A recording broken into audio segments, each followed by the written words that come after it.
निंदा रूपी जहर को धारण किया शिव ने सभी नीलकंठ संत उत्तम राम शास्त्री। जगत के कल्याण के लिए भोलेनाथ ने जहर पिया संत उत्तम राम शास्त्री।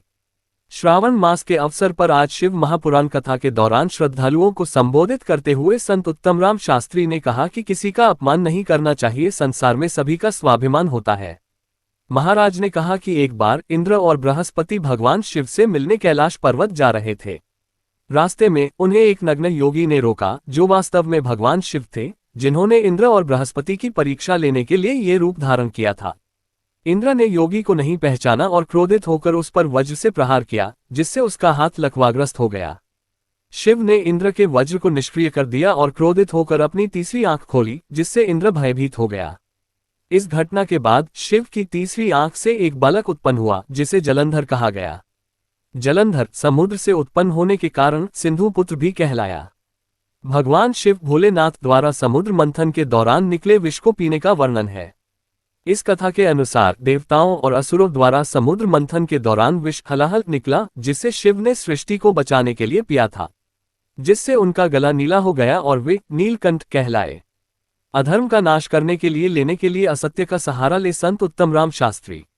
रिया बड़ी उपखंड मुख्यालय पर स्थित मुनि जी महाराज का बदला रामद्वारा में आयोजित शिव महापुराण कथा के दौरान श्रद्धालुओं को संबोधित करते हुए महाराज श्री ने आज शिव और जलंधर की कथा पर विशेष प्रकाश डालते हुए बताया कि शिव ने जब जलंधर जैसे रक्षा की मायावी शक्ति को पहचाना, तब उन्होंने सत्य मार्ग का सहारा लेकर जलंधर का विनाश किया, अपना तेज समुद्र में फेंक दिया। इससे जलंधर उत्पन्न हुआ। माना जाता है कि जलंधर में अपार शक्ति थी और उसकी शक्ति का कारण थी उसकी पत्नी वृंदा। वृंदा के पतिव्रत धर्म के कारण सभी देवी देवता मिलकर भी जलंधर को पराजित नहीं कर पा रहे थे। जलंधर को इससे अपने शक्तिशाली होने का अभिमान हो गया और वह वृंदा के पतिव्रत धर्म की अवहेलना करके देवताओं के विरुद्ध कार्य कर उनकी स्त्रियों को सताने लगा। जलंधर को मालूम था कि ब्रह्मांड में सबसे शक्तिशाली कोई है तो वे हैं देवों के देव महादेव।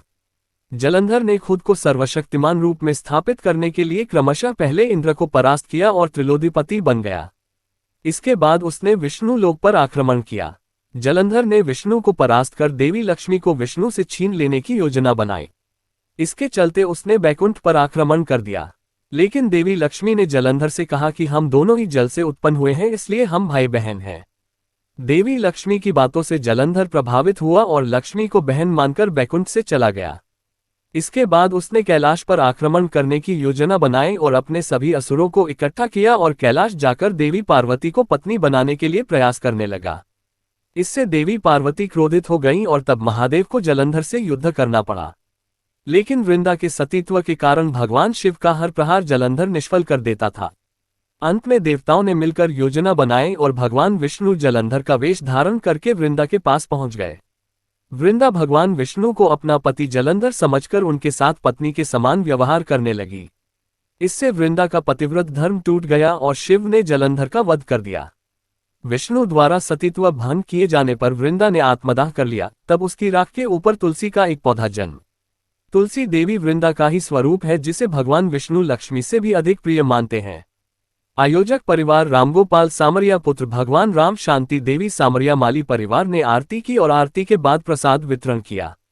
मांगलियावास से पादुकला नेशनल हाईवे 102 आलनियावास लूनी नदी रपट पुनः तैयार करके राजमार्ग खुलवाया जाए।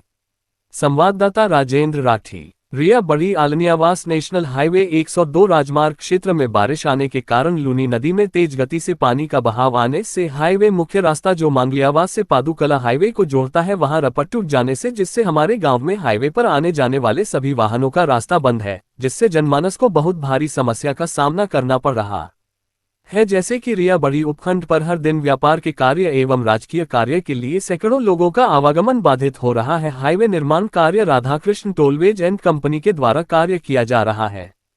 कंपनी की लापरवाही से लूनी नदी पर अभी बनी हुई रपट टूट गई, जिसमें संपूर्ण रूप से आवागमन बाधित हो गया है। कंपनी के ठेकेदार को बार बार अवगत करवाने के बावजूद भी रास्ता ठीक नहीं किया जा रहा है, जबकि रास्ते पर बाईपास बनाकर रास्ते को सुचारू रूप से चालू रखवाना कंपनी के टेंडर में है, जो कंपनी ने बाईपास का निर्माण कार्य नहीं किया है।